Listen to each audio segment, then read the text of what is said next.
It's been a really interesting week in the world of AI filmmaking.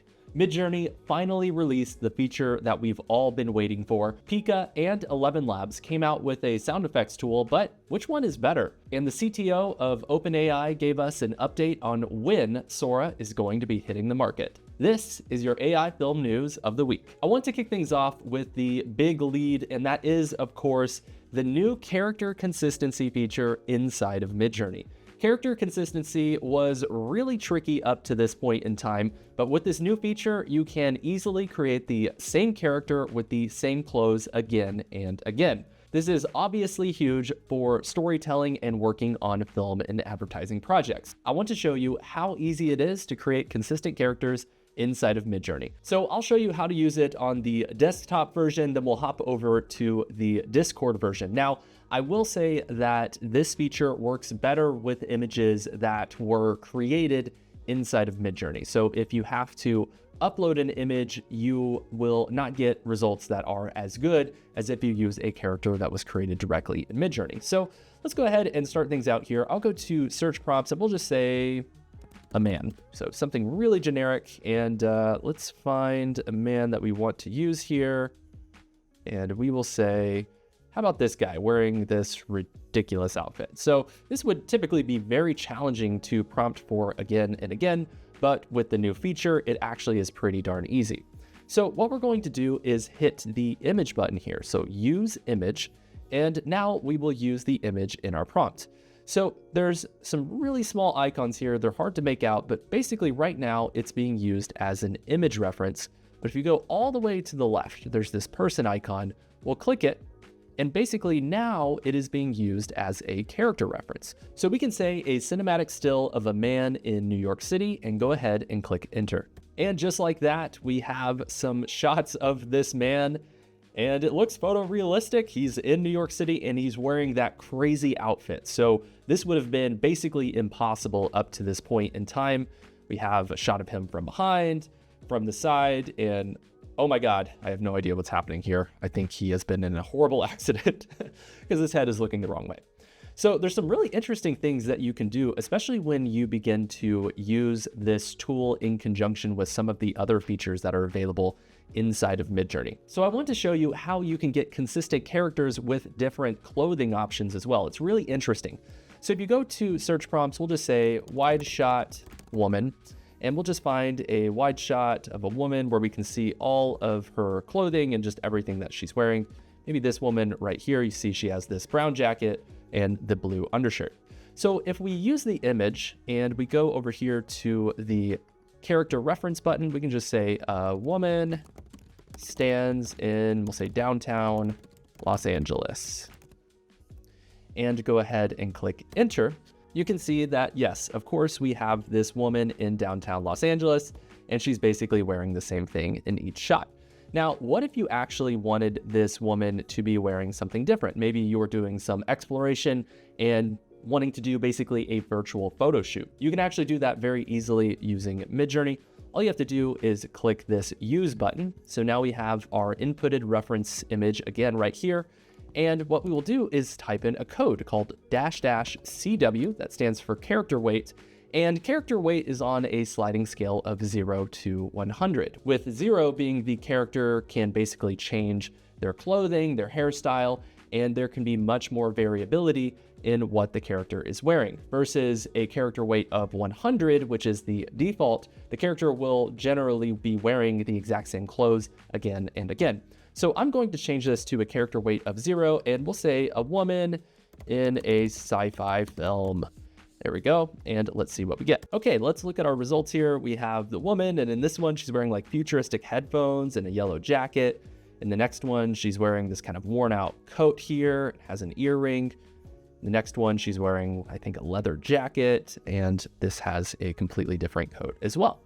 So you can use the character weight to change the costume of your character to do a little bit more exploration. And when you find the costume that you want your character to wear again and again, you can change the character weight to 100 and be able to prompt it to get the same character in your scenes between your shots. You also have the ability to blend consistent characters with consistent styles, which is really important whenever you are trying to have a consistent cinematic look.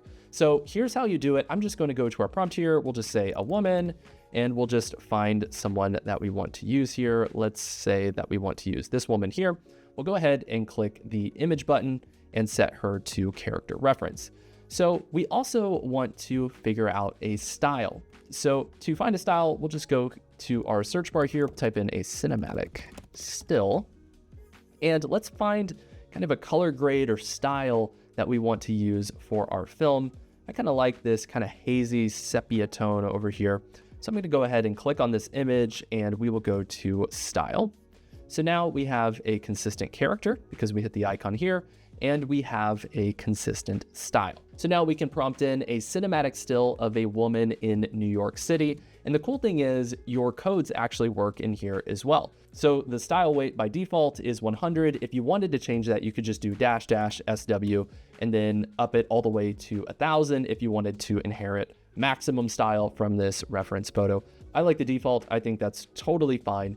And you also can do --R, and we can say R5 to repeat this prompt 5 times. So all of those codes still work on the website, which is absolutely amazing. So we'll go ahead and click enter. So here we go. We can take a look at our photos here, and you can see that they all have generally the same color grade. The style is very similar, the character is consistent, and it looks really good. Obviously, you can use tools like a Cool or Insight Face Swap to really help with stabilizing the faces even further. But for a quick character base, this new character consistency tool inside of Midjourney is absolutely clutch. And I should note that the alpha version of Midjourney is now open to everyone who has generated over 1,000 images in the platform. If you can't access the alpha just yet, don't worry, you still have all of the same functionalities. You just have to use Discord and some of the codes inside of Discord in order to unlock all of this functionality. So I'm not going to leave you hanging. Don't worry. I'm going to show you how to get consistent characters inside of Discord. So I'm inside of Discord. I have the Discord bot invited to a private server, and I basically have this photo of this like hipster guy, and I'm going to drop him into our chat channel here. And basically all you have to do is right click, and we will go to copy link. So now that we have the image link to this character, we're just going to do /imagine. So we'll say a cinematic still of a man in a Western film. And now we need to add in our character reference code. To do that, you just do --CREF, put a space, and then paste your link. And for character weight, we can do the exact same thing, --CW space, and then we'll say 100 to have his outfit come through. And actually that'd be really impressive because Western films do not typically feature people wearing this type of clothing. So I'll be really curious to see how this turns out. Okay, let's take a look at our result here. So we have this guy, and yeah, all of those photos look pretty darn consistent. And I love that the color grading has that just very typical 1960s color grade and film stock style over it. It looks really awesome. The team at Pika Labs also came out with the ability to add sound effects automatically to your footage inside of their tool. Let me show you how to use it. There's a few different ways that you can use this feature. I'll show you all of them. Basically, just go to pika.art, and you can go down to the creation window down here and just paste in your prompt. We'll say a dog barks at the park, and go ahead and click that sound effects button and then click generate. Okay, let's listen to our result.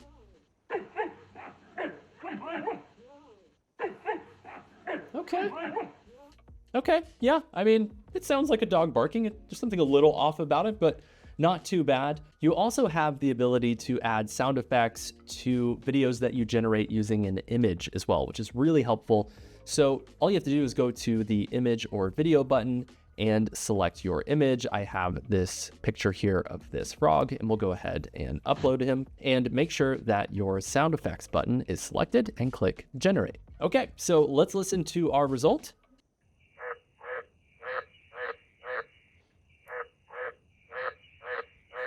That kind of sounds like a cursed frog, so I don't think it did a very good job on that one. Now, I should also note that you do have the ability to create sound effects on previous videos that you have generated. All you have to do is go to one of those previous videos, like here's the example that we used last week with the house on fire. You can just click edit, And when you click edit, make sure you hit the sound effects button and you can type in the sound effects that you want to hear. So in this instance, we'll say a home on fire, big fire. There we go, and click generate. Cool, it generated 3 clips in about 30 seconds. Let's go ahead and listen to them. This is number 1.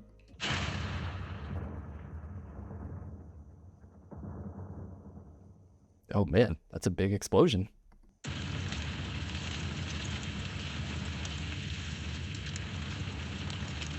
That one actually sounds really good. I think that one did a great job. And this is number 3.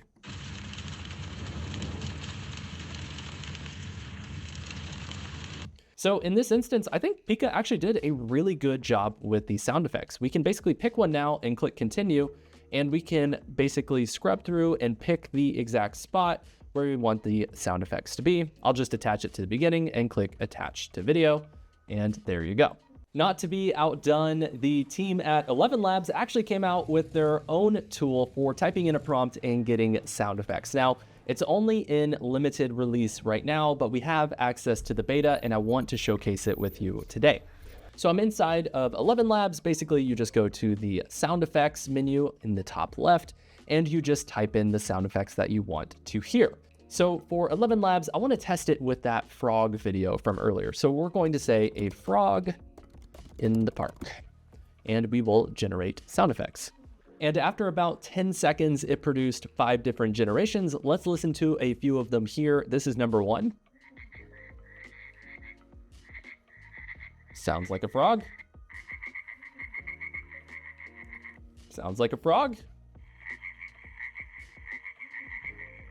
That's great. So as you can see, the sound effects inside of Elevenlabs, in our opinion, sound a little bit better at this point.